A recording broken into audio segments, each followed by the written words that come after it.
Empiezo a grabar. Grabación, encuentro, virginidad perpetua. Bien, el tema de hoy entonces es el segundo de los dogmas marianos. El primero que habíamos visto es el de la maternidad divina. Después, a su momento, llegarán los dos últimos, que van a ser la Inmaculada Concepción y la Asunción al cielo, ¿no? El dogma que vamos a ver hoy es uno de los disputados, ¿no? Pero bueno, no me voy a adelantar. Si me permiten, voy a compartir la pantalla de forma tal de que podamos ver todos de qué se trata. Muy bien. Este es el tema de hoy, ¿eh? Virginidad perpetua. Vamos a ver, ¿de qué hablamos cuando hablamos de virginidad perpetua? Hablamos de lo que la Iglesia Católica cree, que la Virgen María fue virgen antes del parto, virgen en el parto y virgen después del parto, ¿no? O sea, concepción virginal sin intervención de varón, parto sin ruptura de himen y virginidad el resto de su vida. Estas son las tres cosas que la Iglesia Católica cree, ¿no? No obstante, tenemos que decir que hay muchos que no están de acuerdo en todo o en parte. Por ejemplo, en principio, judíos de la época de Jesús, ¿no? Digamos, los judíos que contestaban, ¿no?, a la aparición de esta nueva secta cristiana, que habían entendido mal un término griego que es fartenon, Partenon con PH, Partenon, de ahí viene parto, que significa, por ejemplo, partenogénesis significa concepción sin unión de gametos, ¿no es cierto? Bueno, entonces se creó la leyenda que aún hoy sostienen algunas sectas cristianas anticatólicas, que se definen más por el anticatolicismo que por el cristianismo, que sostienen que María había tenido relaciones, digamos, ilegítimas con un soldado romano de nombre Pantera, y que Jesús era entonces el hijo. Por eso algún judío en el Evangelio dice, habla de Jesús como el hijo de la prostitución, ¿no? Viene, bueno, de esto. Por otro lado estaban los ebionitas. Los ebionitas eran una secta cristiana judaizante de los primeros tiempos de la Iglesia, que en realidad negaban la divinidad de Jesucristo, y por lo tanto no era necesario pensar en el nacimiento virginal. Ellos tampoco creían en la preexistencia de Jesús, rechazan, digamos, radicalmente toda la enseñanza del apóstol Pablo. Un poquito más adelante, en el siglo II, Celso, un filósofo griego anticristiano, al que va a contestar Orígenes en su tratado Adversus Celsum, contra Celso. Juliano el apóstata, ¿no? Perdón. Juliano el apóstata, que fue un sobrino del emperador Constantino, que llegó al trono del imperio y poco tiempo después intentó devolver al imperio a la religión anterior, la religión pagana, la religión de los dioses, ¿no? Raúl, sí. Acá el Fede pregunta qué es apóstata. Apóstata es aquel que reniega de una creencia religiosa. Entonces, por ejemplo, vieron que con el tema, el año pasado, con la cuestión del aborto, muchas muchas personas, especialmente mujeres del colectivo feminista, iniciaron una campaña de apostasía. ¿En qué consiste? En mandar una carta al obispado en donde vos te bautizaste para que te borren de la Iglesia Católica. Eso es apostatar, ¿no? Lo cual es un pecado gravísimo, porque significa rechazar a Cristo, porque Cristo está en la Iglesia, es la cabeza de la Iglesia. Bueno, y Juliano el Apóstata fue un emperador que vivió poco tiempo, apostató, cuenta la leyenda, pero no deja de ser leyenda, que cuando estaba muriendo, ¿no?, en batalla, tiró sangre con arena al aire y dijo: triunfaste, Nazareno, pero es leyenda, ¿no? Bien, la cuestión es que Juliano el Apóstata, ¿cómo se llama?, también niega. A la izquierda de la imagen está el bueno de Tertuliano, uno de los padres de la Iglesia que metió la pata al final porque se volcó al montanismo, una herejía espiritual,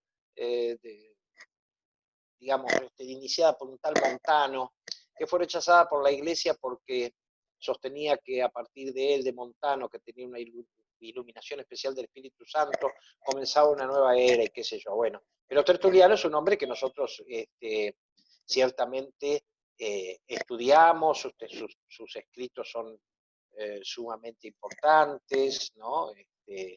Y estudiamos mucho es un santo varón, pero lamentablemente no, la Iglesia no lo canonizó, no es San Tertuliano, aunque yo creo que está en el cielo y por lo tanto sería santo, ¿no? Pero porque ser santo implica que reconoce la Iglesia que ya está en el cielo. Pero no lo pudo canonizar precisamente por su posición pro-montanista, ¿no? Bueno, Tertuliano negaba la virginidad en el parto, que es una de las más difíciles de sostener, ¿ok? Y ciertamente, bueno, esta imagen que ustedes ven a la derecha de la pantalla es la Universidad de Tubinga, cuna del protestantismo, ay, es difícil de decir, protestantismo crítico liberal, ¿ok? Bueno, ciertamente que todos ellos discrepan con respecto. Ahora, ¿quiénes son en definitiva? Enemigos del cristianismo primitivo, por un lado, pensadores cristianos en algún punto disidentes por cuestiones más o menos racionales, como el caso de Tertuliano, y la teología protestante, fundamentalmente la teología protestante moderna, casi contemporánea, surgida de lo que se llama la Formengeschichte, que en alemán es la historia de las formas, ¿no? Un método de exégesis, que bueno, después les voy a hablar dos palabritas de eso. Pero también hay contestaciones dentro del campo católico, ¿no? Y esto es ciertamente lamentable, porque hay una serie de teólogos, pensadores, incluso sacerdotes y qué sé yo, que cuestionan el dogma en todo o en parte. Algunos de los nombres, por ejemplo, Mitterer es un conocido médico católico que en 1952, antes del concilio, ¿no?, sostuvo, y fue muy escuchado en un libro, que no me acuerdo ahora el nombre, ¿no?, tenía que ver con la maternidad de María, que digamos, o fíjate, lo que decía Mitterer era que María dio a luz normalmente, con ruptura del himen, pero que la virginidad de María consiste en la exclusión del acto sexual. O sea, sostiene Mitterer la virginidad antes y después del parto, pero no en el parto, ¿no? En realidad, lo que va a sostener después del parto es la castidad, o sea, el mantenerse sin relaciones sexuales. Después, Niewolda es un sacerdote alemán, también alemán, que en 1962 cuestiona ya la concepción virginal. El jesuita holandés, creo que era Van Kelsdonk, en 1965, ya terminando el concilio, propone abandonar directamente la concepción biológica de o sea, la, la, la idea biológica de la concepción virginal, pero por cuestiones cristológicas, porque él dice que no concordaría con una auténtica teología de la encarnación. El alemán Halfwas, en 1968, va a sostener que el nacimiento de Jesús, de María Virgen, no debe sostenerse ni debe ser propuesto a la fe como un hecho biológico. Jürgen Moltmann aún vive, ya está viejito, de tener 96 o 95 años, ¿no? Sostiene que toda la teología de la virginidad es un desarrollo posterior de Lucas y de Mateo, de los evangelistas, porque había que dar a entender que el que subió al cielo debía haber bajado del cielo y que utilizaron ese recurso. El francés Mallet es uno de los que apoyados, católicos, ¿no? Pero apoyados en la teología protestante, se basa en la desmitificación, toda una corriente que dice que hay que sacar mitos, ¿no? de la concepción cristiana y que la virginidad de María es uno de los mitos que hay que sacar. Otro francés, Evelyn, ¿no? Va a decir exactamente que la virginidad de María es una historia para los simples, para los menos cultos, para que ellos entiendan que Jesús proviene de Dios, ¿no? Pero una concepción, dice, es una concepción primitiva que excluye al hombre. La teóloga Rosemary Reuter, ¿no? Que es estadounidense, ve en los evangelios de la concepción virginal una tradición tardía, ¿no? En relación con digamos, la primitiva y más histórica de la paternidad física de José.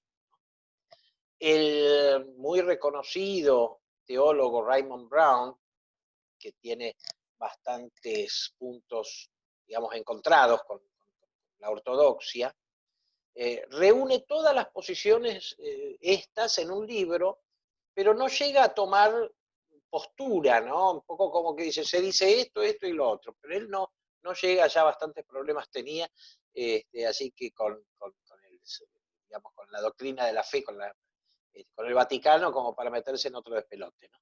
En cambio, Hans Küng, que hoy no se lo considera teólogo católico, un gran teólogo, todavía está vivo, disputó mucho en los últimos años de Benedicto XVI, en realidad desde que Benedicto XVI era el cardenal Ratzinger, estaba a cargo de la Congregación para la Doctrina de la Fe. Hans Küng es un teólogo muy heterodoxo, ¿no? Realmente una mente brillante, pero muy heterodoxo, no se puede sostener mucho de lo que dice Hans Küng. Él excluye directamente la historicidad del nacimiento virginal, que lo ve como un símbolo fecundante, o sea, a nivel simbólico, ¿no? Y que no se debe obligar a nadie a creer que esta historia sea cierta, o sea, no se puede dogmatizar esto. Roberman también es, ¿cómo se llama? Yankee, es estadounidense, y afirma que los relatos de Mateo y Lucas tienen su raíz en mitos egipcios, cosa que no tiene ningún tipo de sustento porque no se encuentran mitos egipcios de nacimientos de una virgen, de nadie, ni de faraones, ni de dioses, ni de nada. En España está el bueno de Javier Picasa, vasco, ¿no?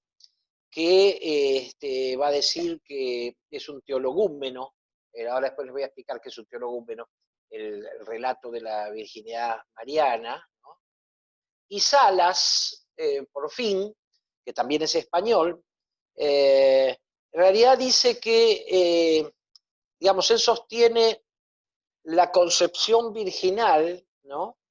Porque el protagonista es Jesús, pero no la virginidad biológica cuya protagonista sería María. Ahora, en el fondo de estas posturas, de todas estas posturas, hay varias cosas que tenemos que entender, ¿no? En primer lugar, el racionalismo, que busca desmitificar el dato de la fe y tratar de encontrar en los relatos evangélicos solo lo que pueda entrar en la estructura entendible por el ser humano. Eso es el racionalismo que tiene su origen precisamente en la escuela protestante liberal de Tubinga, vamos a decir una palabrita. En segundo término, está la mirada de la llamada revolución sexual, sobre la cual también vamos a tener que prestar alguna atención porque tiene algo que decirnos. Al final voy a decir dos palabritas sobre esto. Y por supuesto, no poco de anticatolicismo, ¿no? Siempre presente especialmente en ámbitos liberales, digamos liberales ateos, liberales religiosos, y liberales protestantes, el protestantismo liberal, con el apoyo, paradojalmente, de muchos dentro de la Iglesia Católica. No podemos poner ciertamente en duda la legitimidad del intento, siempre sin concluir, de comprender la profundidad del dato revelado, ¿no? Tanto en la escritura como en la tradición. O sea, el trabajo de la teología en profundizar, en ir más profundo, pero siempre en el marco de la obediencia de la fe. Nunca con otras motivaciones, conscientes o no conscientes, ¿no?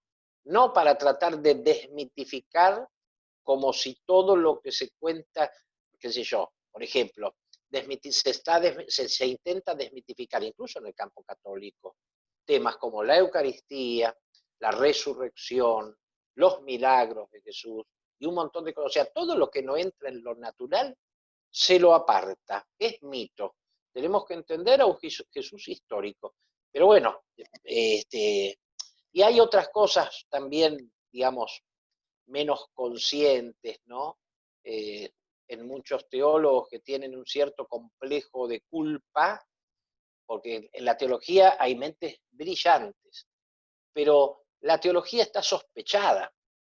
O sea, yo sostengo que la teología es ciencia, pero para los científicos nosotros hablamos de cosas que no existen, ¿entendés? Entonces, y muchos teólogos se sienten en inferioridad de condiciones con otras personas de la misma estatura intelectual, pero que los desprecian porque hacen ciencia de algo que no existe, ¿no? Bien, tenemos que hablar de la obediencia de la fe. La palabra obedecer viene de ob audire, del latín, ¿no? Significa someterse con libertad a la palabra que nos ha sido pronunciada, a la palabra que nos ha sido escuchada. Estoy hablando de la obediencia de la fe. Otra es la obediencia del hijo al padre, del empleado al jefe, la obediencia militar, del subalterno al superior. Estoy hablando de la obediencia de la fe. Of audire, ¿no? De audire, escuchar. ¿Por qué es una obediencia libre? Porque la verdad está garantizada precisamente porque es palabra de Dios, ¿no? Y entonces está garantizada por Dios. Esto está en el catecismo. Lo nodal de esto, lo central, es que es una obediencia libre. Partimos del dato de que nosotros hemos recibido y aceptado no con la razón, sino con la fe, aunque después empleemos la razón para tratar de entender, en la medida que sea posible, el dato revelado, el dato de la fe. Cuestión, ¿es la virginidad de María un hecho central de la fe? De esto tenemos que decir dos o tres cosas, ¿no? En principio, existe una tendencia tanto entre protestantes como católicos en considerar la cuestión como un símbolo no central, ¿no? Que hay otras cosas más centrales. Esto sería accesorio, inclusive que es una cuestión tardía.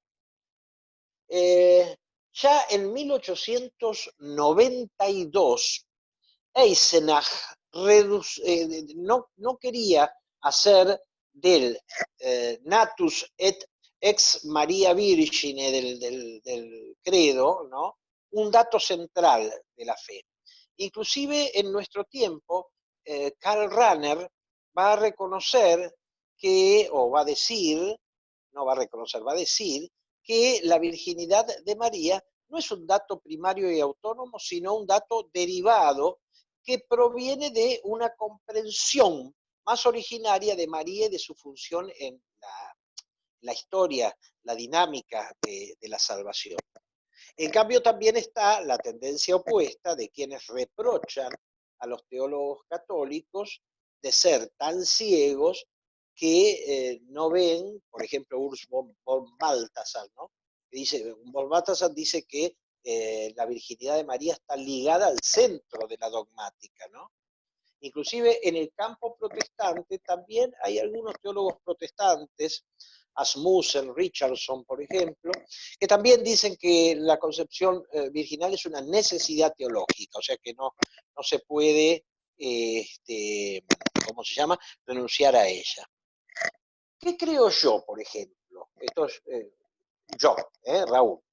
Yo creo que ciertamente yo, Raúl, podría creer perfectamente en el Cristo histórico y en el Cristo de la fe, aunque María no haya quedado virgen en el parto, o inclusive si hubiera tenido hijos después. Digo potencialmente, porque no creo que haya tenido hijos después, ¿no? Pero lo que digo también es que la duda del dato de la tradición es peligrosa porque es un virus que, como el coronavirus, ¿no?, que propaga mente, o sea, si yo me animo a dudar de un dato de la escritura y de la tradición, estoy cerquita de empezar, de sentirme autorizado a dudar de otras creencias que sí son centrales, como la resurrección de Jesús, la Eucaristía, la presencia real, el Dios uno y trino, y cosas así, que son realmente muy centrales, ¿no? Por eso, nosotros podemos seguir ahondando en el estudio teológico para extraer nuevas conclusiones del dato revelado a través de sus dos fuentes, que son la escritura, la revelación escrita, y la tradición, ¿no?, la revelación oral entregada generación tras generación. Pero ojo, que la duda metódica nos lleva a que tengamos que abandonar tres inerrancias: la inerrancia de la escritura, la inerrancia de los concilios y la inerrancia del sensum fidei, de la fe común del pueblo de Dios, que hasta ahora se mantienen como criterios de verdad de algo, ¿no? Los concilios, que se creen asistidos por el Espíritu Santo, ciertamente la Biblia, cuyo escritor sagrado se cree asistido por el Espíritu Santo, y el pueblo de Dios, cuando cree junto con sus pastores, sin lugar a duda, una doctrina. Y esto nos llevaría, como yo le decía a Marcos en nuestro último encuentro, esto nos llevaría al mismo destino del protestantismo, que derivó en miles de sectas a la carta, al menú, en donde cada cual arma, es como arma tu propia historia, vienen esos libros, bueno, en donde cada quien, o cada pastor, por ejemplo, arma su creencia, y entonces la iglesia se transforma en miles y miles de iglesias con, digamos, al gusto de cada quien, que esto es ciertamente lo que tenemos que evitar, para no caer en estos problemas. La cultura actual ciertamente es muy racionalista, ¿no? Rechaza la concepción virginal, o por lo menos como acontecimiento histórico lo rechaza, porque ve en esto una concepción mitológica del mundo, en el cual Dios interviene en la naturaleza sin respetar las leyes de la naturaleza, y esto no es aceptable. Por eso, por ejemplo, autores como Hans Küng sostienen que los primeros capítulos de Lucas y Mateo son leyendas etiológicas, o sea, leyendas armadas para explicar de dónde viene el que después va a predicar y va a morir en la cruz y todo lo demás. Pero por supuesto, si todo en la fe tiene que ser razonable, y bueno, me parece que tenemos que abandonar, dedicarnos a otras cosas, porque Dios no es siempre razonable. O sea, no podemos entender todo. Hay mucho de misterio, hay cosas que no. Eso ya lo decía Kant. Yo no puedo entender a Dios, pero debo creer en Él, ¿no? El método de la duda, el método de la duda como sistema en las cuestiones de fe, es un camino asfaltado al ateísmo. Empezamos a dudar de todo y entonces, bueno, se llega, a ver, así llegamos a los Cristos con boinas de Che Guevara, así llegamos a los Cristos humanos, los Cristos meros profetas, meros ideólogos, tipos admirables y qué sé yo, pero hombres, los Cristos que por predicar una determinada doctrina terminaron ajusticiados, o como inclusive ha dicho hace poco un sacerdote católico argentino, un desaparecido más, ¿no? Haciéndole poco favor, porque Cristo no fue un desaparecido, Cristo fue un ajusticiado. El desaparecido es el que desaparece y lo matan y no aparece el cadáver, como pasó con tantos miles acá en la Argentina, ¿no?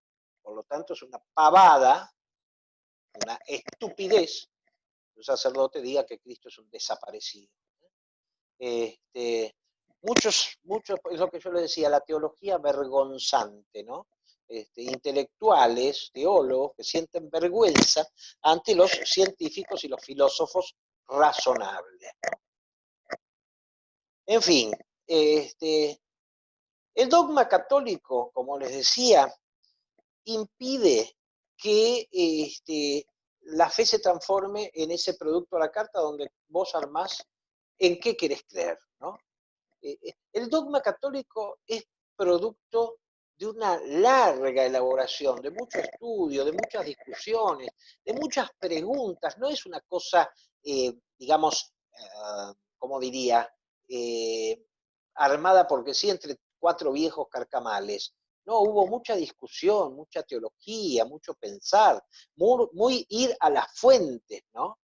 Y bueno, así tenemos la doctrina que tenemos y que compartimos en el catolicismo, y nosotros, la Iglesia Católica, podemos seguir en línea recta hasta los apóstoles y vemos cómo se han ido separando distintas ramas a lo largo de los años, pero nosotros, por ejemplo, pensamos lo mismo que pensaba Ireneo de León, o que pensaba San Pablo Apóstol, o que pensaba San Hipólito de Roma, o San Clemente, los padres de la Iglesia, Justino, y todos los demás, qué sé yo. No podemos, digamos, no debemos entrar en esta postura revisionista desde el racionalismo, porque entonces todo el edificio de la doctrina quedaría sospechado, ¿no? Los padres de la Iglesia, se llaman padres de la Iglesia a los primeros pensadores cristianos, muchos de ellos obispos de diócesis muy importantes, ¿no? Capadocia, Antioquía, bueno, Roma, por supuesto, y qué sé yo. Los padres de la Iglesia de los primeros 3 siglos sostuvieron la perpetua virginidad de María, ¿eh?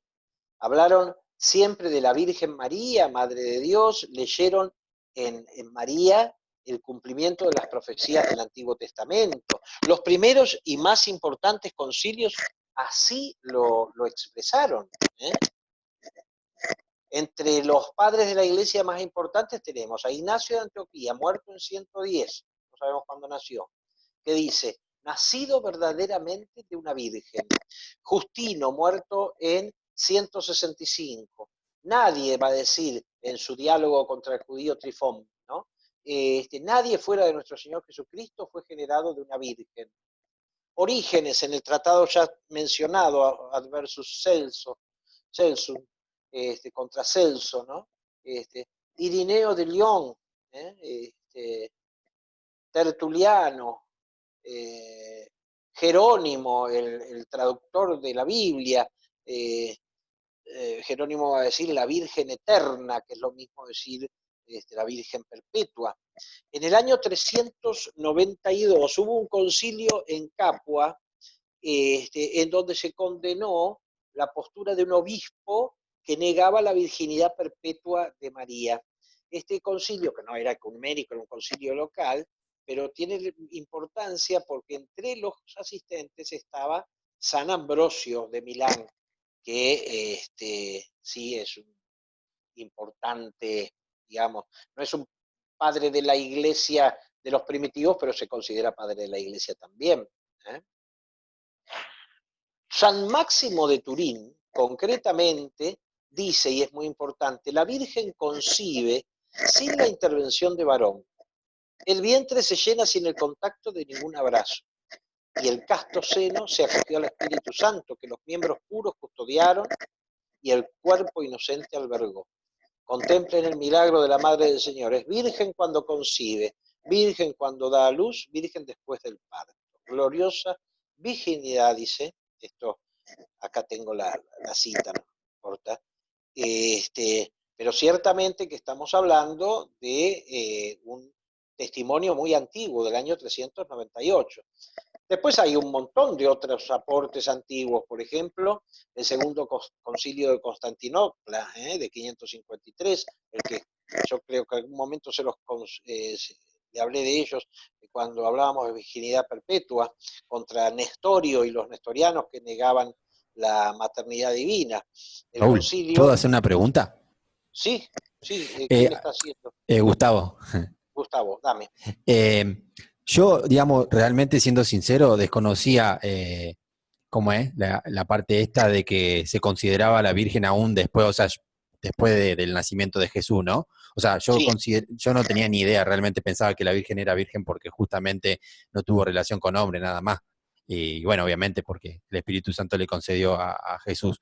Pero pregunto, por ejemplo, esta persona, Turín, el que vos nos comentaba que él desde ya en ese tiempo hablaba de esta virginidad perpetua. Eh, sí. digamos, y él, o sea, o de dónde él basó esto es mucho, muy complejo como para poder, digamos, comentarlo. O sea, no es que descrea para nada, sino que justamente, digamos, como que yo tengo los registros, digamos, de la Biblia, por ejemplo. Lo leo de ahí y puedo, Claro. o lo que tenía idea. Obviamente que si uno después se interioriza más en la Iglesia Católica y demás, es como bien vos decís, la Iglesia en realidad transmite ese conocimiento. Nada más que, bueno, yo un poco lo desconocía. Pero nada más, eso quería saber más que nada.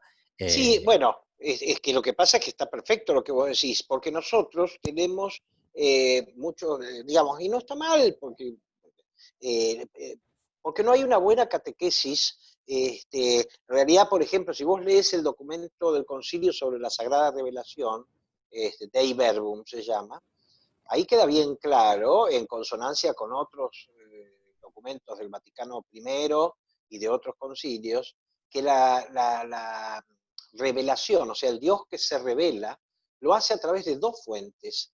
La Biblia, que es la revelación escrita, y la tradición, que es la enseñanza de los apóstoles transmitidas a la primera generación a la segunda a la tercera, y así hasta nosotros, siendo garantizada esta enseñanza en su pureza, en su no corrimiento, por los apóstoles, ¿no? Los sucesores, perdón, por los obispos, que son los sucesores de los apóstoles. ¿No? Por eso, cada vez que alguien se apartaba de la tradición, o sea, de lo que había sido transmitido, aparecía una herejía. Por ejemplo, Arrio, ¿no? Que negaba la preexistencia de Jesús y decía que Jesús era siempre, ciertamente divinizado, pero creado, ¿no? En fin, y así todas las herejías, tanto las neumatológicas con respecto al Espíritu Santo, como las marianas, como las claro, cristológicas, sí, ¿no? sí. Sí, de hecho yo Entonces, había escuchado una vez que decían que era tan importante, incluso si desaparecieran todas las Biblias del mundo, un ejemplo daba así un cura, creo, que lo que persistía era justamente la tradición. exacto, exacto. Es más, porque por ejemplo los protestantes hablan de sola escritura, solo la escritura, ¿no? Pero ¿Quién dice que los libros, por ejemplo, del Nuevo Testamento son palabra de Dios? La tradición. Porque no bajó el arcángel Gabriel y le dijo a algún papa o a algún concilio, estos son los libros que ustedes tienen que creer. Es la tradición, desde el momento en que esas cartas, esos libros y qué sé yo, fueron escritos y digamos, la iglesia los recibió con fe y los leyó e interpretó que Dios hablaba a través de esos escritos, y por eso en un determinado momento, y no como dicen los que no saben historia y mucho menos historia del cristianismo, que vino Constantino el Grande a decir, bueno, estos tienen que ser los evangelios. Los evangelios que nosotros conocemos se conocen desde mucho antes del vivo de Constantino, que, digamos, autorizó el cristianismo porque le convenía. Y hay registros, no tengo tiempo ahora de empezar a hablar de eso, pero ciertamente que la Biblia, la sola escritura de los protestantes, procede de la tradición que ellos niegan, porque es la tradición la que establece cuál es el canon bíblico. Entonces, ya desde los primeros tiempos de la iglesia, ya te decía hoy que inclusive prácticamente en vida de Jesús y en los primeros años, aparecieron las primeras contestaciones, ¿no? Con respecto a estos temas, ¿no? Pero bueno, después, digamos, a lo largo de los años salieron muchos, por ejemplo, el Concilio de Constantinopla lo dice claramente, Jesucristo tomó carne de la gloriosa y siempre Teotocós Virgen María, ¿no? O sea, o de la gloriosa Virgen María Teotocós. O sea, Teotocós, recuerden que es Madre de Dios. Después San León Magno en el 450 también lo va a recordar, San León Magno es Papa, ¿no? El Papa Pelagio I, en una carta llamada Humani Generis, en el año 560 o algo. El Concilio de Letrán de 649, que creo que tengo, sí, acá tengo, el Concilio de Letrán es importante, ¿no? Porque sostiene, fue convocado por el Papa Martín I, dice, si alguno de acuerdo con los santos padres no confiesa que María Inmaculada es real y verdaderamente Madre de Dios y siempre virgen, en cuanto concibió que el Dios único verdadero, el verbo engendrado de Dios Padre desde la eternidad, en estos últimos tiempos, sin semilla humana y nacido sin corrupción de su virginidad, que permaneció intacta después de su nacimiento, sea anatema, o sea condenado. ¿Okay? Y el Concilio de Toledo del año 600, algo, 690 más o menos, afirma lo mismo, ¿no?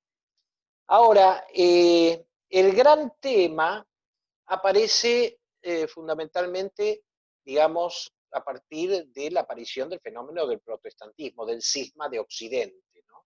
Hubo dos grandes cismas en la iglesia, el cisma de Oriente, entre la iglesia latina, romana, y la iglesia ortodoxa, que hoy hay varias iglesias ortodoxas, con los cuales tenemos muchos puntos en común, y el cisma de Occidente, que es el de Lutero, ¿no? Ahí lo tenemos, está pegando en la puerta de la iglesia todos sus puntos de protesta, porque por eso se llama protestantismo, porque protestaba una serie de cosas.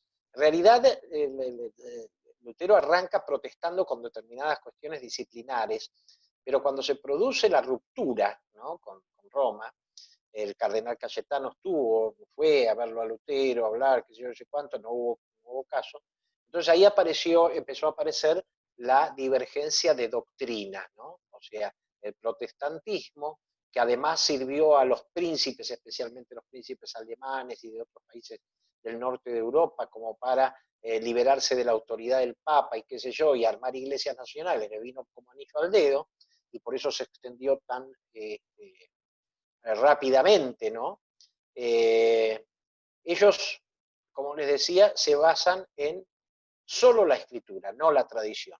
Por supuesto que igual quitaron algunos libros que no les convienen, como por ejemplo los libros deuterocanónicos del Antiguo Testamento, porque en los libros deuterocanónicos, que son ciertamente, bueno, vamos a hablar algún día que hablemos de la Biblia, pero son libros que aparecen en la Septuaginta, la versión de los 70, pero no todos digamos, en el judaísmo de la época de Jesús no lo aceptaba, no había unanimidad. El cristianismo sí, Pablo y todos los cristianos del primer tiempo leían y aceptaban los libros deuterocanónicos. Lo que pasa es que los libros deuterocanónicos permitirían inferir la existencia del purgatorio que Lutero negaba, ¿no? Ahora, no se puede ver, no veo yo cómo los que se basan solo en la escritura, ¿no? Niegan la literalidad de Mateo y Lucas. Si bien, bueno, ellos dicen interpretación libre de la Biblia, el Espíritu Santo asiste a cada creyente para interpretar la Biblia. No se ve entonces cómo el Espíritu Santo hace que que Pepito interprete una cosa, Juancito otra, Marita otra y Lucita otra.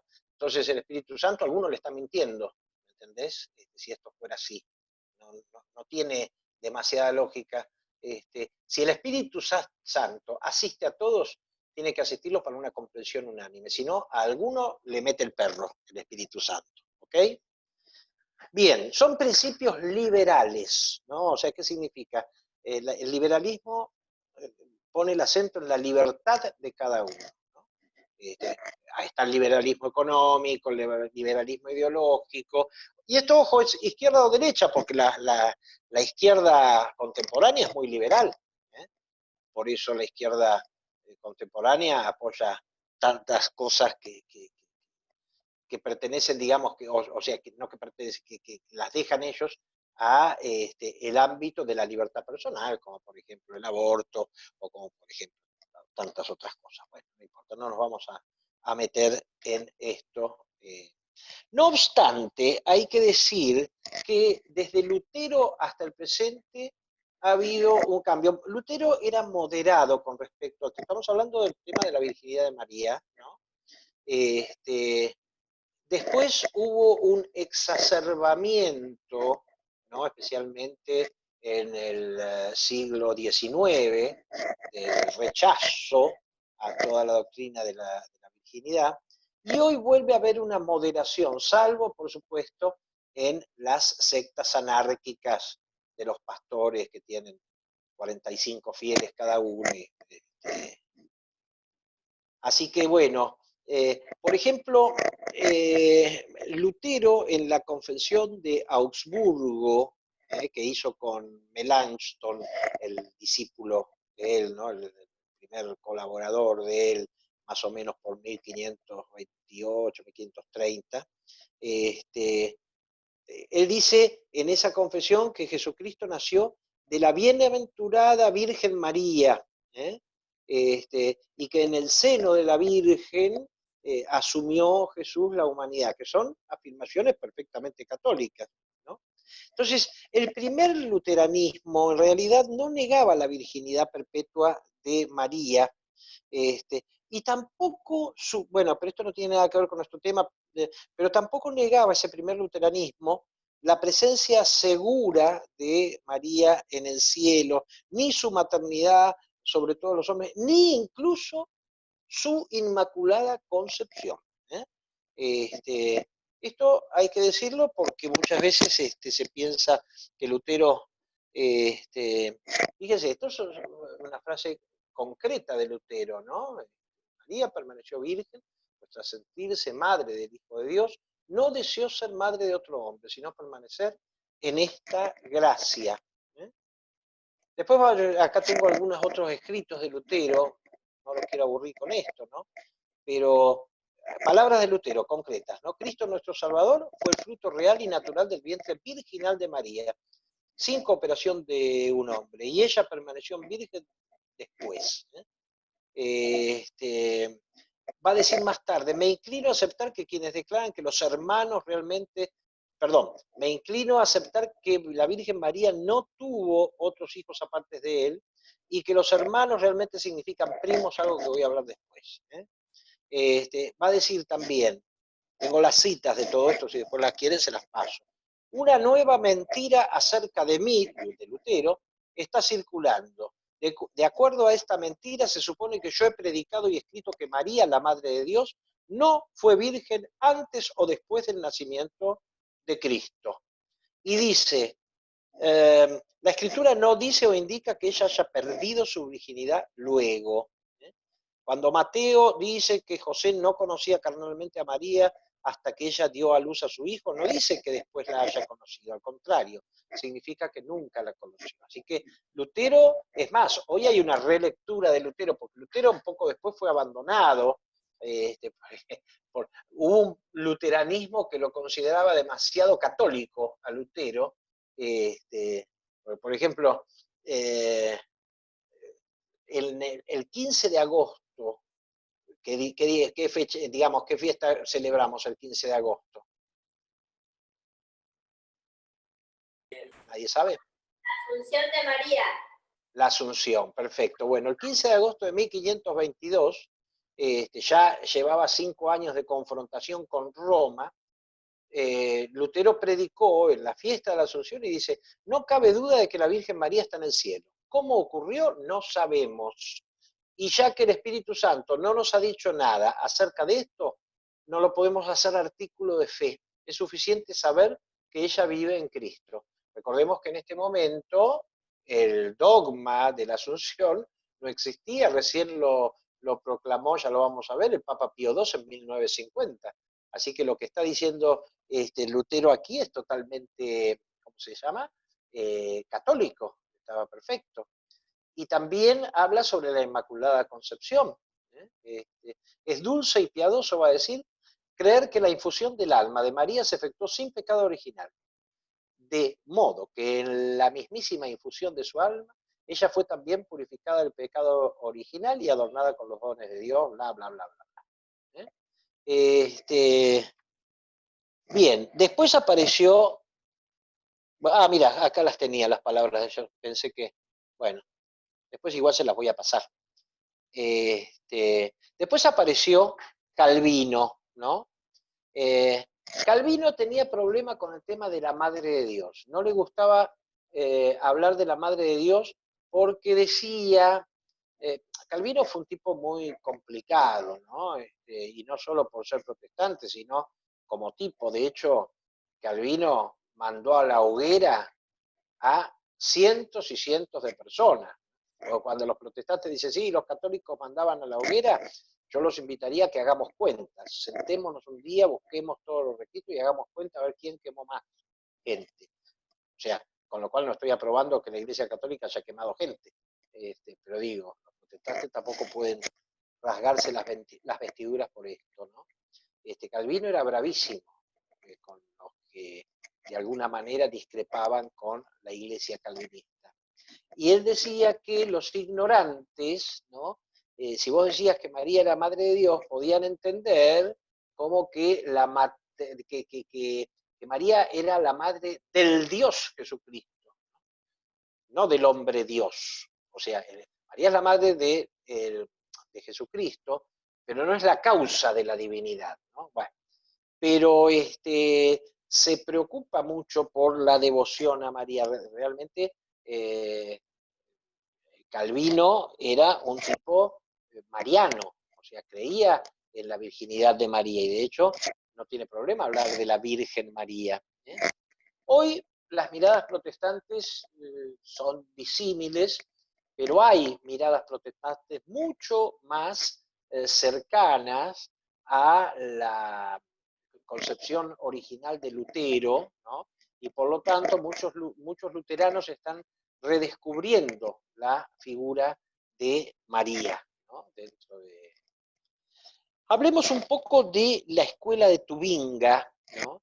Que es precisamente la cuna del protestantismo liberal. La escuela de Tubinga, o mejor dicho, en la escuela de Tubinga tiene su origen el método histórico crítico de análisis de la escritura, que tiene varias partes, la historia de las formas, la historia de género, etcétera, etcétera. La famosa Formgeschichte, que es una palabra recontra difícil de decir en alemán, ¿no? Hace la diferencia entre el Cristo histórico y el Cristo de la fe. Y dice que el Cristo histórico es incognoscible, ¿no? Y que nosotros lo que conocemos es el Cristo de la fe, que nos llega a través de los evangelios y de la creencia, lo que nosotros llamamos la tradición, es el Cristo de la fe, pero que en realidad no responde a lo que realmente Jesús fue, ¿no? Es más, ellos van a decir que el Evangelio es un mitologúmeno, ¿no? O sea, es una serie de mitos escritos en su momento, pero que no responden. Es más, un hombre como Bultmann, ¿no? Va a llegar, Bultmann ha muerto no hace tanto, va a llegar a decir que en realidad no sabemos cómo era Jesús ni qué dijo Jesús, pero tenemos que creer en Jesús. Es una contradicción, porque si no sabemos si las palabras que nos llegan de Jesús las dijo o no las dijo, o fue invención de las comunidades posteriores, y si no sabemos, lo único que dice Bultmann es que Jesús existió, pero qué hizo, qué no hizo, qué sé yo, qué sé cuánto, o sea, nos quedamos con el Cristo de la fe, ¿no? Strauss, en 1800 y algo, va a decir que la virginidad es un mito cristiano, un revestimiento historizante para poder tener una historia de lo que no hay historia, ¿no? De la iglesia cristiana primitiva. Y después, bueno, van a aparecer un montón de, ¿cómo se llama? De otros nombres, Strauss, Harnack, Hillman, Günkel, Bultmann, Dibelius, Bultmann es este que le decía, Dibelius, discípulo de Bultmann, Brunner, Robinson, ¿no? En fin, por ejemplo, Brunner y Robinson van a decir que en esta concepción ¿cómo se llama? De la, uso mal la palabra, en esta historia de la concepción virginal de María, hay algo de docetismo. El docetismo es una secta del cristianismo primitivo, el primer cristianismo, de los primeros siglos, que decía que en realidad el cuerpo de Jesús era aparente, que Jesús era todo espiritual, qué sé yo, que no era hombre Dios, que era solo Dios y que su cuerpo era aparente, ¿no? Entonces, ya ven, acá en esta escuela de, ¿cómo se llama?, de teólogos protestantes, que no eran ningunos idiotas. Ojo, yo, por ejemplo, cuando estudié teología, y aún hoy consulto mucho de lo que producen estos hombres, porque eran tipos muy versados en la Biblia, pero bueno, uno tiene que ir, digamos, rebuscando y apartando la cizaña del trigo, pues la cizaña, ¿por qué la parábola de la cizaña y el trigo? ¿Saben ustedes? Pues son dos plantas muy parecidas y crecen juntas, pero la cizaña es amarga, entonces si vos cosechás la cizaña y haces pan con la semilla de la cizaña mezclada con la semilla del trigo, el pan te sale amargo. Entonces hay que separar la cizaña del trigo. Lo mismo con estos autores. ¿Ok? Tenemos que preguntarnos entonces si lo de la virginidad perpetua de María es dogma o es un teologúmeno. Y acá tenemos que preguntarnos qué pito es un teologúmeno, porque es una palabra que seguramente ustedes han escuchado muy pocas veces, pues muy técnica, ¿no? Quizá la han escuchado, es más, quizás conocen perfectamente de qué estoy hablando. En todo caso, teologúmeno es un concepto que es distinto en el ámbito protestante y en el ámbito católico. Para Tubinga, fiel a su estilo de desmitologizar, un teologúmeno es una representación que hace el evangelista para expresar un contenido teológico, religioso, espiritual, pero dependiendo de la mitología del ambiente. ¿Ok? En cambio, para el catolicismo es otra cosa. Teologúmeno es una enunciación teológica que no se puede entender como pronunciamiento dogmático, pero sí como resultado y esfuerzo del intento de comprender la fe, ¿no? O sea, hay verdades doctrinarias que no están definidas por la Iglesia y las llamamos teologúmenos porque surgen del trabajo de los teólogos y digamos que son verdades que no contradicen ninguna otra verdad anterior, pero que la Iglesia no define porque la Iglesia ¿cuándo define? Por ejemplo, hay un montón de cosas que no están definidas por un concilio, ¿no? Pero porque son de posesión pacífica, porque todos las creemos. Entonces no vale la pena definir. Se define aquello que, digamos, está en controversia. ¿Sí?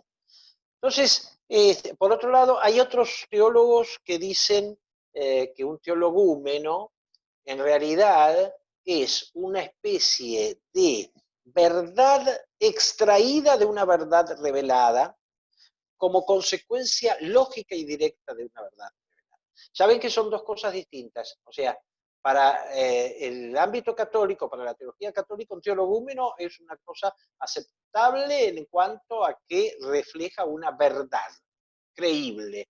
En cambio, para el ámbito protestante es un mito. Entonces, por eso, ciertamente que van a ser dos cosas muy distintas, ¿no? Si nos preguntamos si la virginidad perpetua es un teologúmeno, para el protestantismo liberal, ciertamente que sí, es un teologúmeno. Para el para el catolicismo, no es un teologúmeno, es una verdad, ¿eh? Inclusive definida dogmáticamente. Ojo, la concepción virginal está contenida expresamente en la revelación escrita, pero podría aplicarse esta categoría al parto virginal y a la virginidad perpetua. El teólogo protestante Karl Barth, ¿no? Muerto hace poco, también un teólogo que nosotros estudiamos, ¿no? O sea, porque la teología católica también abreva de las fuentes protestantes, así como la teología protestante abreva de las fuentes católicas. ¿Eh? Él aceptaba el dogma del nacimiento virginal, ¿no? Pero esto significaba que Jesús no tiene padre y como hijo de Dios no tiene madre alguna. O sea, digamos, es una teología un poco oscura, oscura en el sentido de complicada, ¿no? El Espíritu Santo, a través de quien María concibió, no es cualquier espíritu, sino Dios mismo, dice. En cuanto a la virginidad de María tras el nacimiento, Barth argumentaba que la Iglesia la había adoptado no por María, sino para defender la cristología, o sea, como una necesidad teológica. En fin, según Barth, María está llena de gracia, pero que es gracia totalmente dada, ¿no? Eh, eh, no está muy, digamos, por supuesto que no es ortodoxo la teología cristiana, pero tampoco está tan lejos. Ahora bien, el problema lo tenemos en el bajo protestantismo, el evangelismo anárquico de los pastores y las carpas, ¿no? No estamos hablando del luteranismo ni de las religiones evangélicas que tienen una estructura y una cierta unidad doctrinal, teológica y hasta jerárquica, ¿no? Por lo menos estructurada. En el evangelismo anárquico cada pastor es su propio papa, ¿no? Hablan en contra del papa, pero cada pastor es su propio papa. Estos sectores están alejados incluso también de las reformas calvinistas y luteranas originales, ¿no?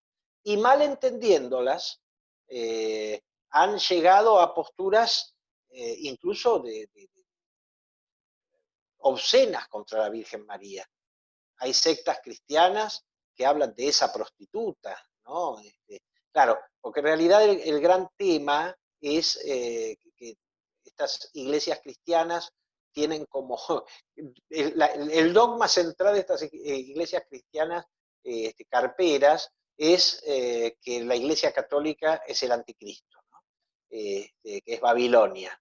Entonces, por eso, como la Iglesia Católica tiene una devoción muy particular, pero una devoción, digamos, muy clara en el sentido de que nosotros sabemos que María recibe culto de latría, perdón, de dulía. Latría reciben solamente las tres divinas personas, ¿no? María recibe el culto de dulía, que es el que reciben los santos. En el caso de María, como es digamos, la santidad de María está muy por encima por su concepción, por su inmaculada concepción y qué sé yo, lo llamamos hiperdulía, pero lejos está, para ellos nosotros hemos deificado a María, cosa que está lejos, pero lejos, lejos, lejos de ser así, ¿cierto? Bien, ¿qué más podemos decir con respecto a esto? Bueno, hay un núcleo que todas las tradiciones reconocen. Jesús es hijo de María, pero no de José. Inclusive el mundo musulmán y judíos de la época de Jesús van a tener esta misma concepción. Los judíos de la época de Jesús, contrarios al cristianismo, van a decir que Jesús es hijo de María, pero no de José, sino de un soldado romano, como ya les dije. Pero los musulmanes comparten nuestra concepción partenogénica, o sea, de que no intervino varón alguno, sino el Espíritu Santo, ¿no? Pero en todo caso, lo que no encuentra ningún apoyo histórico, donde no hay ningún documento, nada, es la paternidad carnal de José.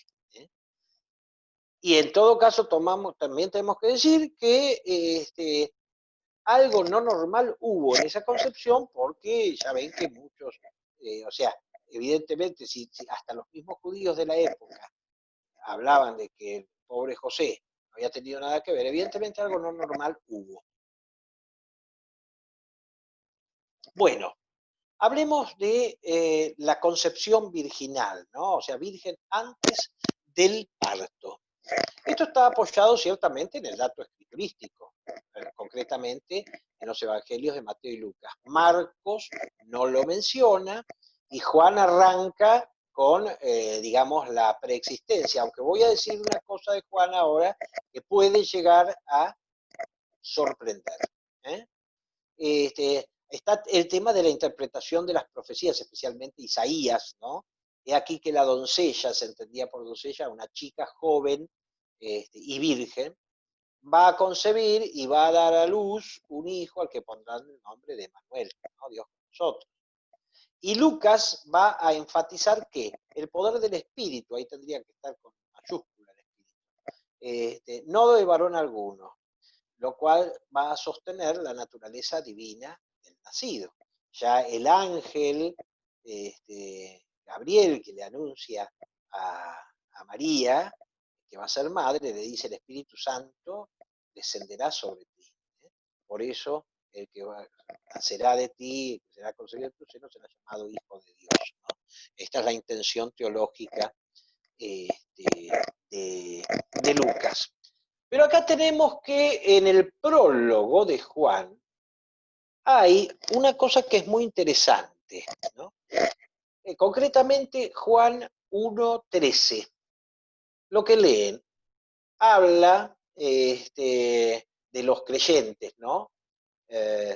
Ellos no nacieron de la sangre, ni por obra de la carne, ni de la voluntad del hombre, sino que fueron engendrados por Dios.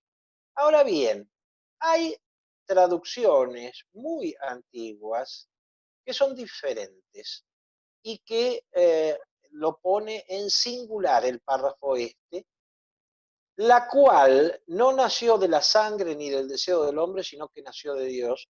Claro, acá cometí el error, tendría que haber puesto todo el parágrafo, porque viene hablando de la palabra existía del principio. Sí. ¿Querés que lo lea? Dale, un poquito de antes, dale, Vela. Bueno, al principio ya existía la palabra. La palabra estaba junto a Dios y la palabra era Dios.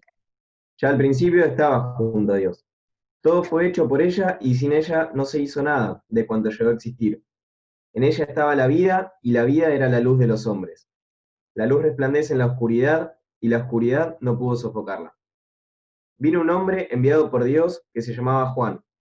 Este vino como testigo para dar testimonio de la luz, a fin de que todos creyeran por él. No era la luz, sino testigo de la luz.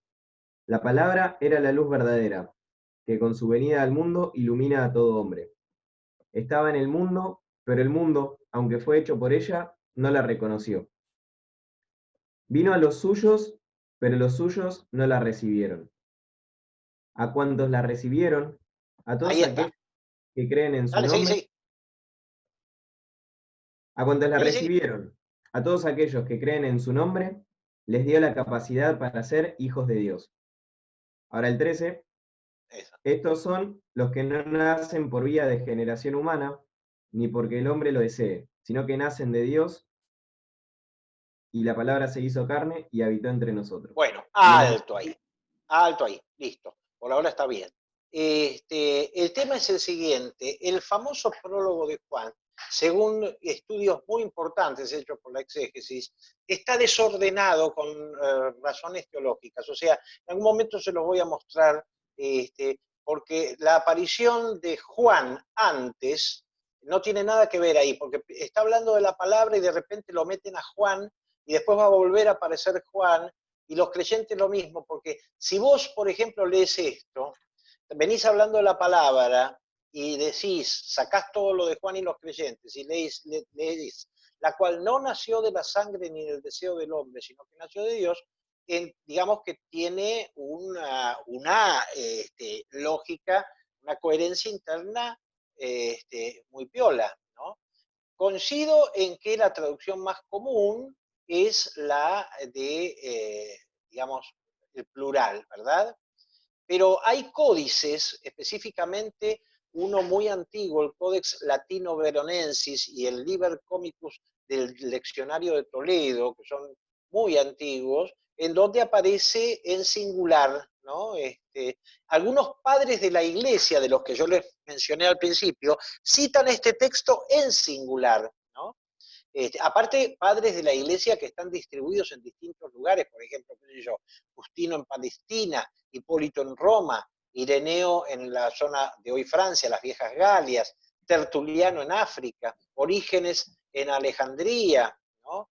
Bueno, todos estos padres leen el párrafo en, ¿cómo se llama? En singular.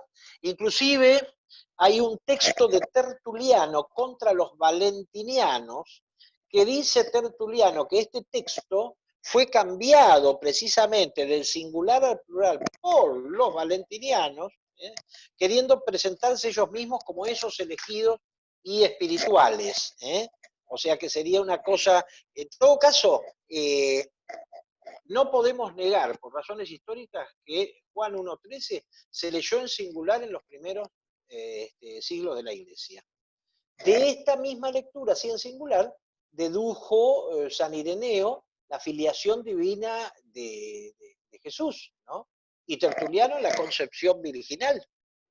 Apoya mucho a lo que dicen Mateo y Lucas. Y una cosa interesante, en la catequesis, espérate que la tengo acá, la catequesis del 10 de julio de 1996, Juan Pablo II, santo, hace referencia a esto diciendo, esta verdad, según un reciente descubrimiento exegético, estaría contenida, está hablando de la virginidad, ¿no? De María, estaría contenida explícitamente en el versículo 13 del prólogo del Evangelio de San Juan, que algunas voces antiguas autorizadas, por ejemplo, Ireneo y Tertuliano, no presentan en la forma plural usual, sino en la singular.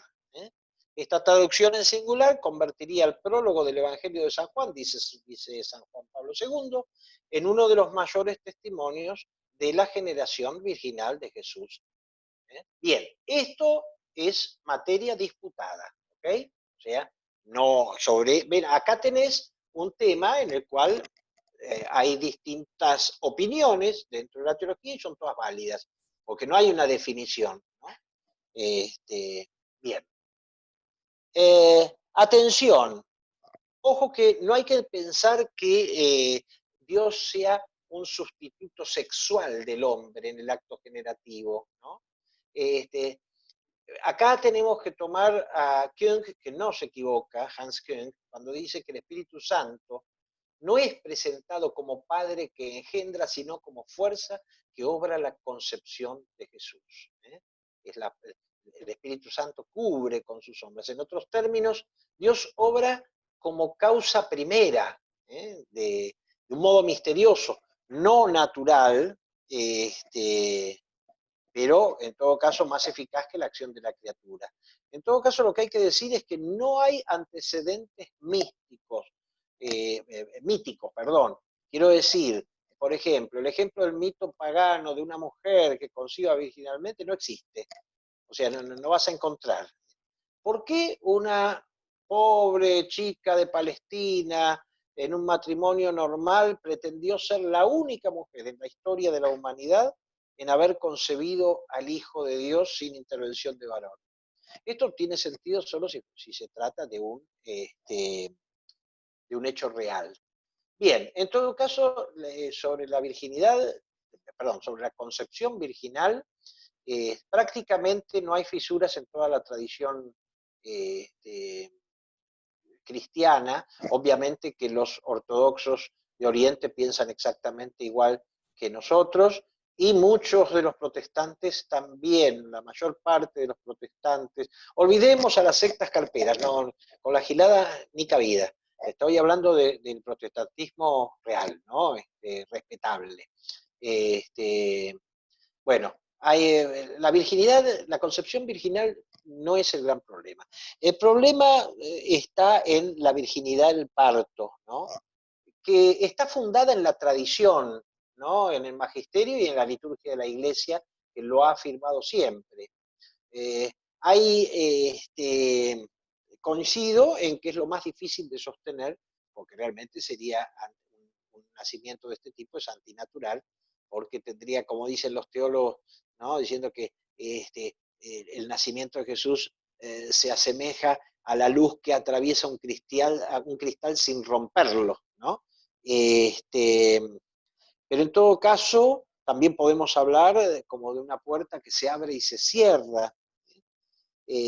Pero también podemos entender que es acá sí, una necesidad teológica por una comprensión, digamos, primitiva, pero no primitiva como peyorativo, sino primitiva como producto anterior a una evolución, que no alcanza a distinguir virginidad de castidad, ¿no? Porque la virginidad se puede perder, pero la castidad se recupera, ¿correcto? Acá, de lo que nosotros no tenemos duda alguna, es de que María no tuvo relaciones con ningún hombre ni antes ni después del nacimiento de Jesús, ¿no? Nosotros los católicos, quiero decir. Pero el tema de la virginidad en el parto, yo concedo que es digamos, el punto más álgido, ¿ok? Del dogma. Creo por obediencia de fe, pero es el punto más álgido del dogma. Con respecto a la virginidad luego del parto, o sea, que María no tuvo relaciones con José posteriormente al parto y por lo tanto no tuvo otros hijos, ¿no? Es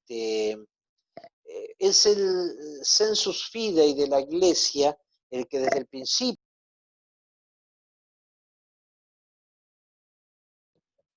Raúl, se te silenció el micrófono. Ahí está. No, pasa que me llamaron por teléfono y cuando me llama, es un chico, tiene como 50 años, pero que llama siempre cuando yo estoy en Zoom, ¿viste? Tiene esa capacidad de, siempre, sistemáticamente.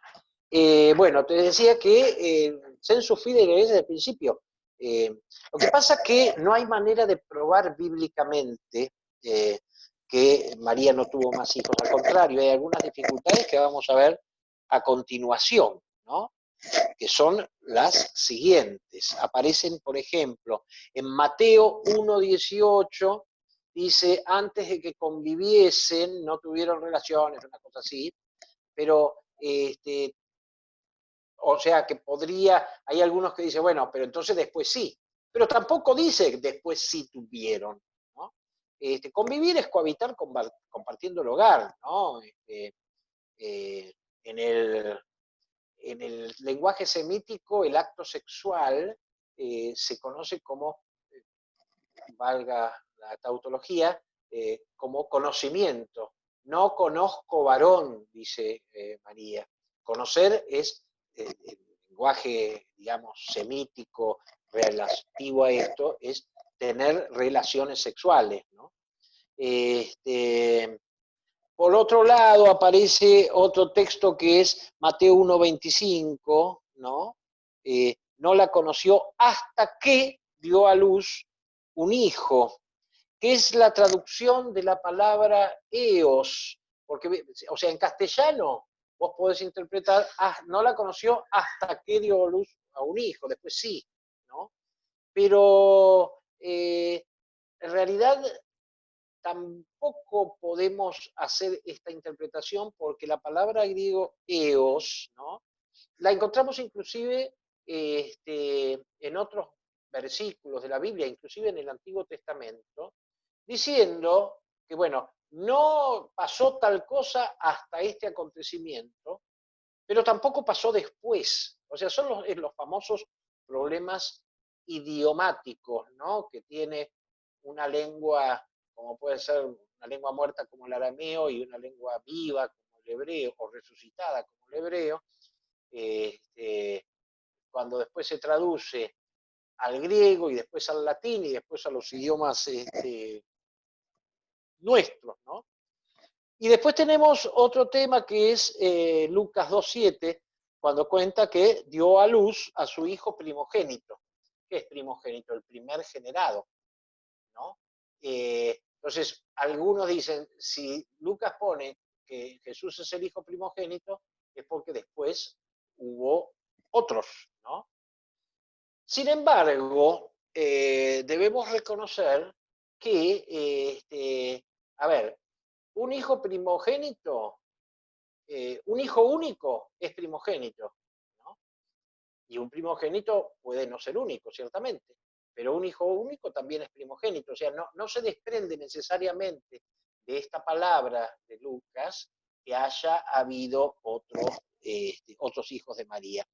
De hecho, la virginidad postparto está atacada, y especialmente en el ámbito protestante, por la presencia de los famosos hermanos de Jesús, ¿no? Santiago, José, Simón y Judas. Aparecen, a ver si tengo acá, Marcos. Bueno, Marcos, Mateo y Lucas. Todavía estaban hablando cuando su madre y sus hermanos se presentaron fuera y trataban de hablar con él. También en Marcos y en Mateo. ¿No es este el carpintero, el hijo de María, y hermano de Santiago, José, Judas y Simón? ¿Y no están sus hermanas aquí entre nosotros? Parece que fue una madre prolífica, María.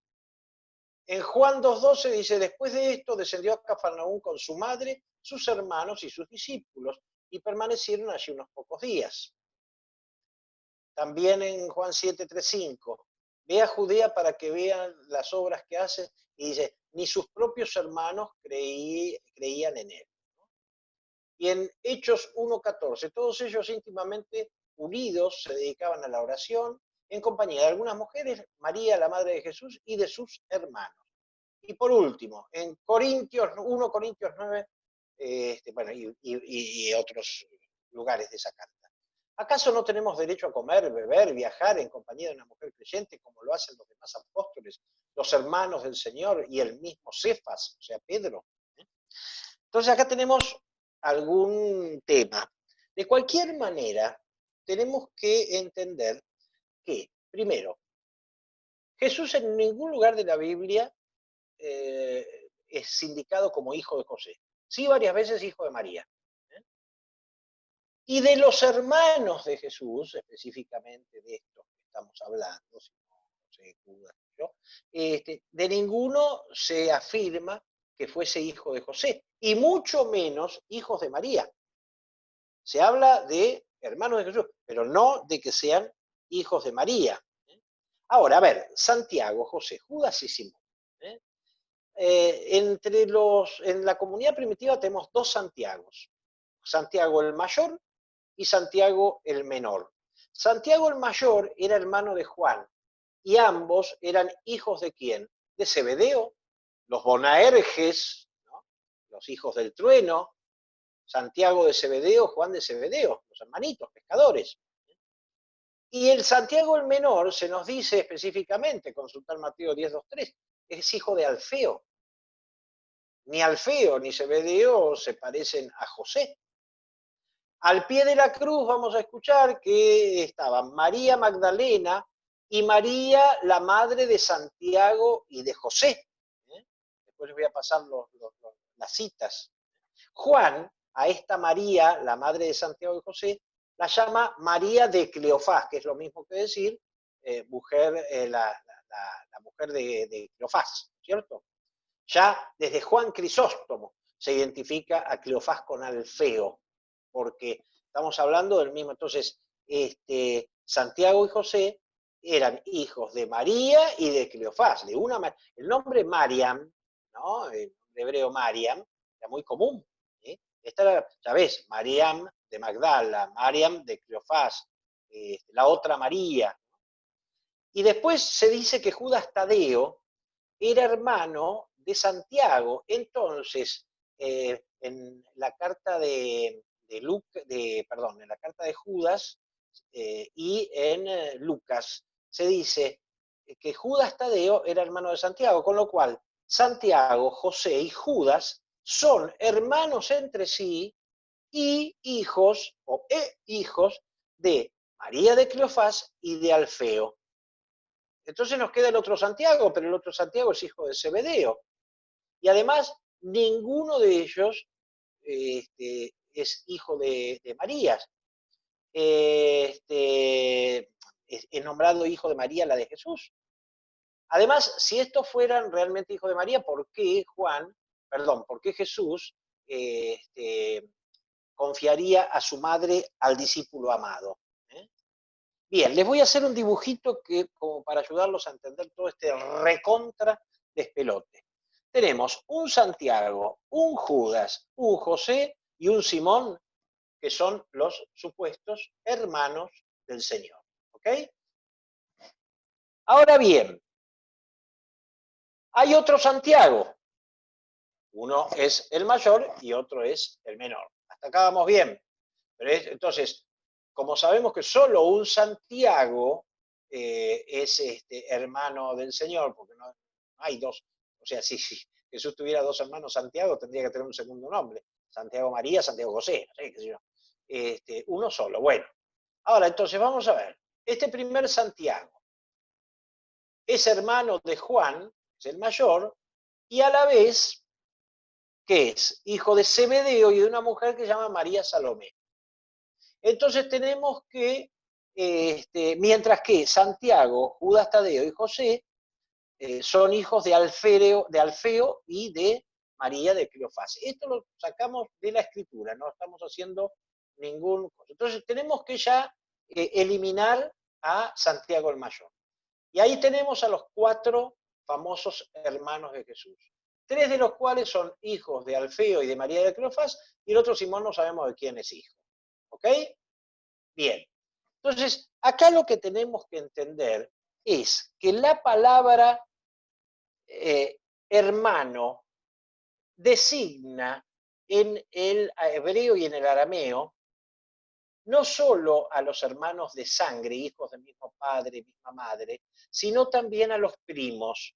En griego hay 2 palabras, adelphos con ph para hermano y anepsios para primo. Pero los escritores del Nuevo Testamento utilizaron, influidos por la cultura hebrea, adelfos para todo. Por ejemplo, en Génesis, en el libro de Génesis aparece que Lot es sobrino de Abraham, en 11:17 y 12:5, pero en 13:8 y 14:16, Abraham lo llama a Lot hermano, o sea, se utiliza, no es que o sea, la misma palabra hebrea utilizada para sobrino y para hermano, ¿ok? En Génesis 28:29 leemos que Betuel es padre de Labán y de Rebeca. Esto es medio de pelote, pero bueno. Labán es padre de, Betuel es padre de Labán y de Rebeca. Labán es padre de Raquel y Rebeca es madre de Jacob. Por lo tanto, Jacob es primo de Raquel, o sobrino de Labán. Ahora, en 28:5 leemos que Labán es hermano de Rebeca, que es correcto, y en 29:11, 12:15 se lee que Jacob es hermano de Labán, cuando en realidad es su sobrino. ¿Entendés? Entonces, y esto está traducido así también cuando traduce el bueno de Jerónimo. Así que este es el gran problema, ¿no? El tema de, o sea, es evidente que por lo menos los hermanos de Jesús que aparecen en el Nuevo Testamento no son hermanos de carne. Pueden ser primos, no hay problema, pueden ser parientes, pero no hay ninguna razón, pero tampoco tenemos manera de probarlo, de que ese Santiago, ese Simón, ese Judas, sean primos del Señor. Pero de ninguna manera podemos decir que sean hermanos de sangre, porque los datos escriturísticos mismos nos lo, ¿cómo se llama? Nos lo niegan. Inclusive a los discípulos, porque por ejemplo, en Lucas 22:32, Jesús le dice a Simón Pedro, he rogado por ti para que tu fe no desfallezca, y tú, cuando hayas vuelto, confirma a tus hermanos. Utiliza la misma palabra, adelfos, ¿ok? En Mateo 28:10, no teman, vayan a mis adelfos y avísenles que vayan a Galilea, que allí me verá. O sea, es la misma palabra que aparece siempre, adelfos, ¿no? Incluso cuando se habla de los hermanitos de Zebedeo, los Boanerges, los adelfos, Juan y Santiago. Así que evidentemente que la palabra hermanos tiene un alcance muy amplio. Después está, por supuesto, el Protoevangelio de Santiago, ¿no? Que es uno de los libros no canónicos, uno de los evangelios llamados apócrifos, que sostiene, y por eso, fíjate cómo este Protoevangelio de Santiago ha influido, ¿no? en la, ¿cómo se llama?, en la iconografía católica, porque el Protoevangelio de Santiago dice que José era viudo cuando se casa por María, y por eso se lo representa siempre grande. María una jovencita y José más bien un hombre maduro, cuando no viejo, ¿ok? Y entonces que tenía hijos de otro matrimonio anterior y que estos serían los hermanos de Jesús. Pero no tenemos ninguna referencia que nos permita afirmarlo históricamente, más bien debemos descartarlo, porque ya vieron con el dibujito, ¿no? Conocemos quiénes eran los padres de los que están, menos de Simón no sabemos quién era, pero de los otros sí. Así que tenemos que descartar también el protoevangelio de Santiago. Bien. Entonces, estos son un poco algunas cositas, ya vamos cerrando, que hemos dicho sobre la virginidad antes, durante y después del parto de María. ¿Qué dice el Concilio Vaticano II? ¿No? En Lumen Gentium, capítulo 8, es el último, ¿no? Va a decir poco de María, es más, lo que va a decir, habla concretamente de la Santísima Virgen, ¿no? Este Sagrado Concilio, al exponer la doctrina sobre la Iglesia, en la que Divino Redentor lo estoy leyendo, ¿no? Obra la salvación, se propone explicar cuidadosamente tanto la función de la Santísima Virgen en el misterio del Verbo encarnado, cuanto los deberes de los hombres redimidos para con la Madre de Dios, Madre de Cristo y Madre de los hombres. Atención, sin tener la intención de proponer una doctrina completa sobre María, ni resolver las cuestiones que aún no ha dilucidado plenamente la investigación de los teólogos. Por ejemplo, el famoso Juan 1.13. Lo que sí dice en 57 del capítulo 8, esta unión de la madre con el hijo en la obra de la salvación se manifiesta desde el momento de la concepción virginal de Cristo.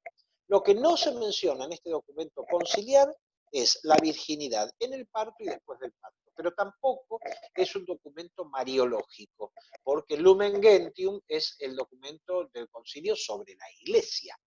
En todo caso, lo que se habla de María es de la relación de María con la Iglesia. El Concilio Vaticano II no tuvo ningún tipo de intención mariológica. Entonces, ciertamente que no tenía por qué volver a definir. Porque, por ejemplo, algunos dicen el concilio no definió. No, si ya estaba definido. ¿Para qué va a definir el Concilio Vaticano II lo que ya estaba definido? Y después está lo que nos dice el Catecismo de la Iglesia Católica, que yo se los pasé para que lo lean, no sé si tuvieron tiempo, ¿no? Pero en 496 dice que la Iglesia confiesa desde el principio que Jesús fue concebido en el seno de la Virgen solo por el poder del Espíritu Santo, ¿no?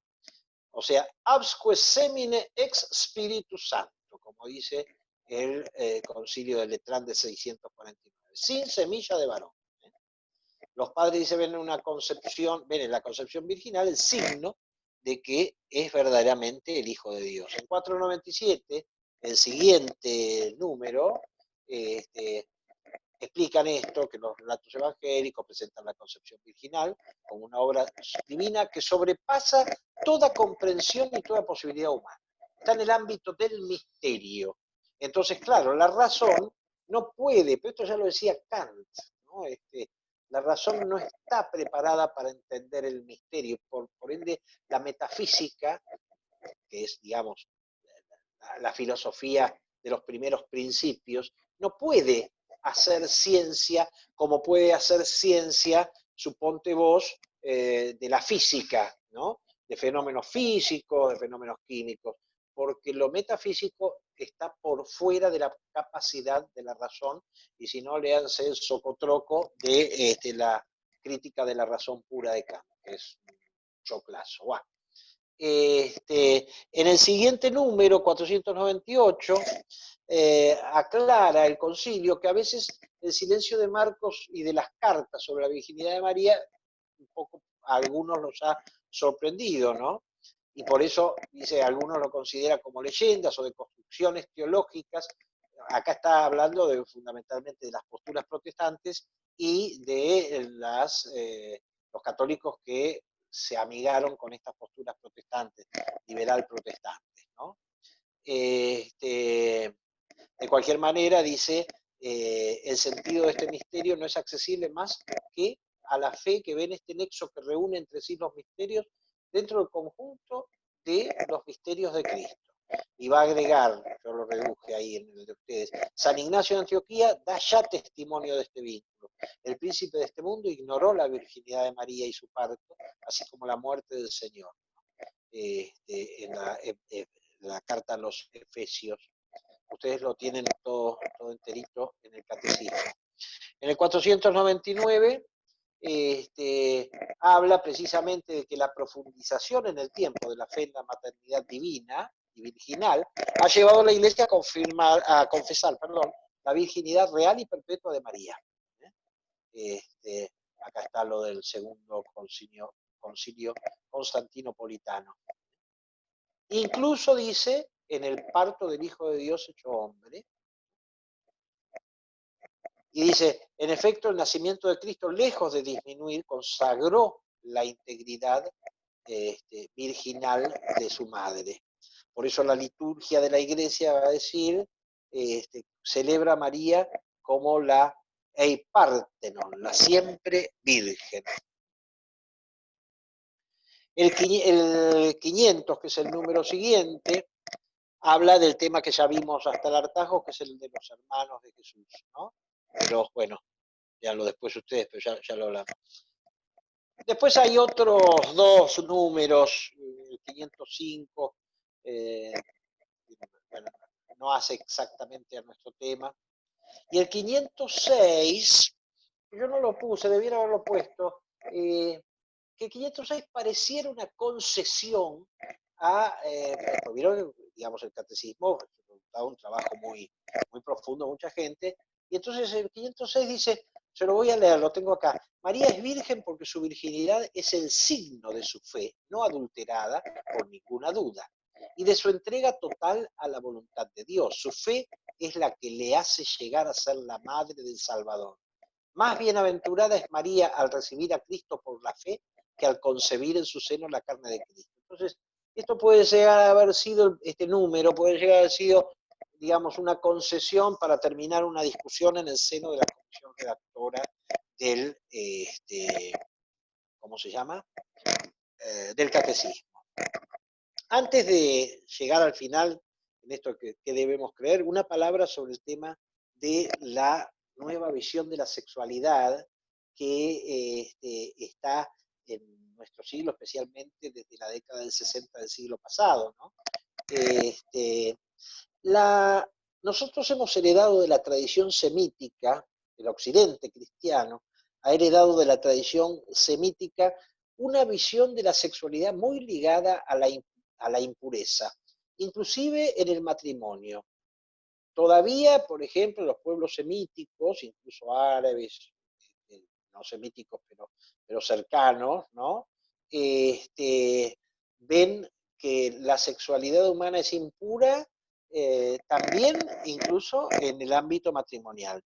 Por eso siempre se asoció el tema de la virginidad de María con la pureza de María, ¿no?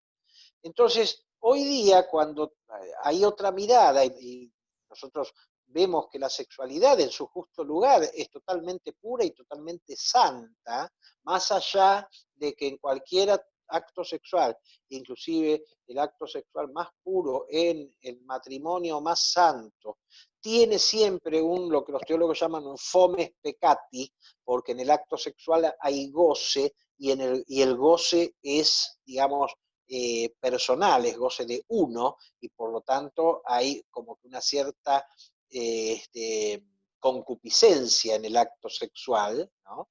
Pero entonces, lo que decimos, ciertamente que hoy no es necesario entender, digamos, la impureza como la entendían los pueblos semíticos, ¿no?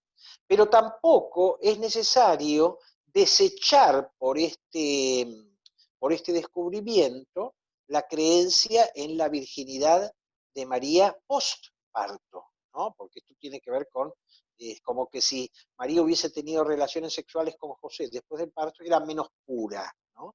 Está bien, hoy sabemos que de haber sucedido, esto no hacía a María menos pura, ni mucho menos. Pero de cualquier manera, hoy también tenemos elementos como para no fundar la creencia de la virginidad perpetua en una cuestión de pureza, sino en cuestiones mucho más profundas que tienen que ver con cosas como, por ejemplo, el hecho de que, como lo ha dicho Tomás de Aquino, inclusive, y muchos teólogos, ¿no? Ciertamente que frente a ese hecho tan maravilloso y tan lleno de misterio y de santidad, ni María ni José han querido romper, digamos, el misterio y la santidad de lo que había sucedido en ella. Por eso no resulta difícil pensar que José haya respetado la castidad de aquella que había dado a luz precisamente de esa manera tan maravillosa, aunque José no haya entendido del todo que se estaba tratando precisamente del hombre Dios, pero en todo caso sabía perfectamente que lo que había nacido Dios porque le había sido revelado. O sea, en términos actuales, en María no solamente hay virginidad, sino también en castidad. Bueno, cuestión, y ya terminamos. ¿Qué debemos creer? ¿No? Mirá, cada uno tiene que creer lo que Dios le regale como don, porque la fe, como ustedes saben, es don. Pero ojo, hay que creer sin sentimientos de culpa. Si vos crees realmente que María es virgen antes, durante y después del parto, aunque se dé de bruces contra la razón, no tenga sentimientos de culpa, porque la fe no es enteramente razonable. No hay que tener vergüenzas intelectuales de creernos ingenuos. A ver, creemos en tantas cosas mucho más maravillosas, como por ejemplo en el hecho de la existencia de Dios, ¿no? Creer en la existencia de Dios, en la creación ex nihilo de todo lo que conocemos, y mismo en la historia sagrada, creer en la resurrección de Cristo, creer en la permanencia de Cristo, todo Él en el pan y todo Él en el vino en la Eucaristía, y no creer en la virginidad, es medio tonto. A ver, fíjense en esto, chicos y chicas. Si una monja, por amor a Jesús, al que conoció por la fe, decide vivir su virginidad y castidad durante todos los días, toda la vida, cuanto más aquella mujer que lo llevó en su seno. En fin, cada uno crea, yo sé que la virginidad en el parto es difícil, ¿no? A la vez la castidad perpetua es, por esto mismo que digo, perfectamente razonable, pero cada uno tiene que creer lo que pueda, ¿no? Yo creo, por obediencia de fe y sin ningún lugar a dudas, de que María concibe virginalmente y ex Espíritu Santo, sin intervención de varón, y que nunca conoció varón. Respecto a la virginidad en el parto, lo creo por obediencia de fe, ¿no? Por más que sea lo más difícil.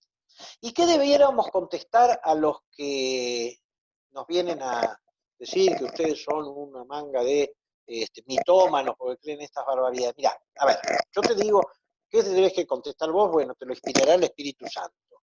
Yo les digo lo que contesto yo. A los carperos, como les decía hoy, a la gilada ni cabida. Ellos no tienen teología y por lo tanto no hablamos un mismo idioma. No tienen una fe razonable, sino basada en el odio a la Iglesia Católica. Por lo tanto, tampoco tienen caridad, que es lo que nos hace cristianos. Entonces, chao. Digamos, no me interesa ni siquiera discutir con los carperos. No me interesa.